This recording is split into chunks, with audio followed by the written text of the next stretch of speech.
understand the equality, justice that Islam preaches. We allow our Arab, Pakistani, Indian, wealthy, downplay other Muslims because of their color. But we are a bunch of hypocrites. That's why these non-Muslims got a misunderstanding of Islam. Because we propagate this bunch of Indian, Middle Eastern Islam. Someone by the name of Zayd ibn Harithah.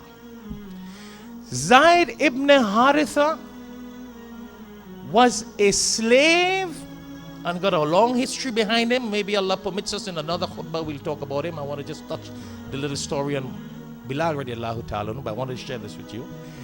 Zayd ibn Harithah was a slave, a black slave. And what did the Prophet ﷺ do to him? He adopted him as his own son. And he said, if I die before Zayd, he will inherit from me. Oh yeah. He like that. And he said, if he dies before me, I will inherit from him. But Zayd didn't have nothing financially and physically. But the Prophet ﷺ was announcing to the Arabs, don't let no color, race and superiority place here. I have adopted him as my son. So much so that, do you know what he was called? What was Zayd called after that statement? He was called Zayd ibn Muhammad sallallahu alaihi wasallam. But then Allah subhanahu wa ta'ala commanded that there is nothing like adoption, and an adopted child, whatever we'll explain, should carry the name of their real biological father. And that's how they did not carry that name publicly after that. Because if you, in Islam, you can be a foster parent. You can bring someone to live with you as your son or your daughter, but you cannot make them your adopted, in the sense that if their parents want them back, you say, not at all. That child carries my name. That's my child. If the parents come back for that child, you got to set them free to go. It doesn't matter what you spent and what you did.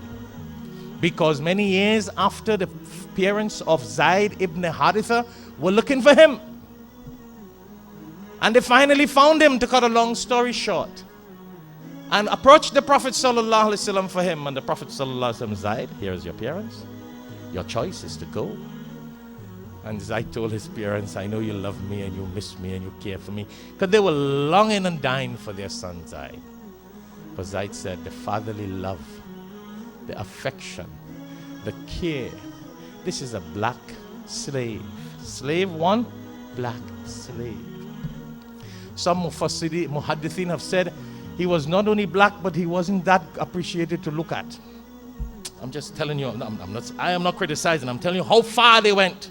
Because you know, nowadays, people look at black and beauty and ugly and make justification.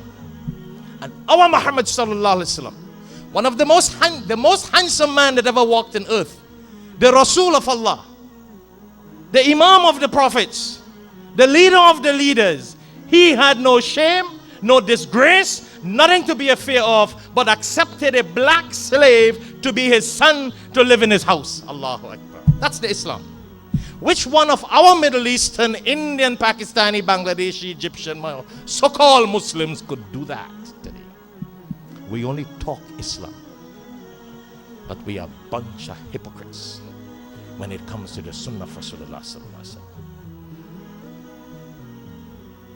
I'm not talking race, I'm talking Quran and Sunnah here, because we want to kill the devil. To even rub it in further, the Prophet ﷺ got this Zayd ibn Harithah married to one of the most beautiful women of the time, called Zainab radiallahu ta'ala. Come on, man. We'll talk about him in another khutbah, bi'idhnillah, bi'idhnillah. You see, that's why before I begin my khutbah, I always ask Allah, give me the quality of tawakkal Allah. Let me put my trust in you, because if I have to put my trust in people, I'll be scared and I won't say these things. Because if Darul Uloom had an Indian Shurabah, they would say, brother, assalamu alaikum, get out from here. That kind of talk we ain't want here. Because this place is going to be flooded with Africans tomorrow.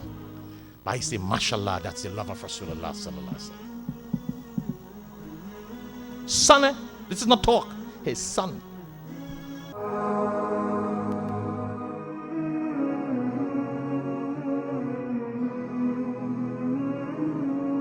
Why do we let these radical imams brainwash some of us?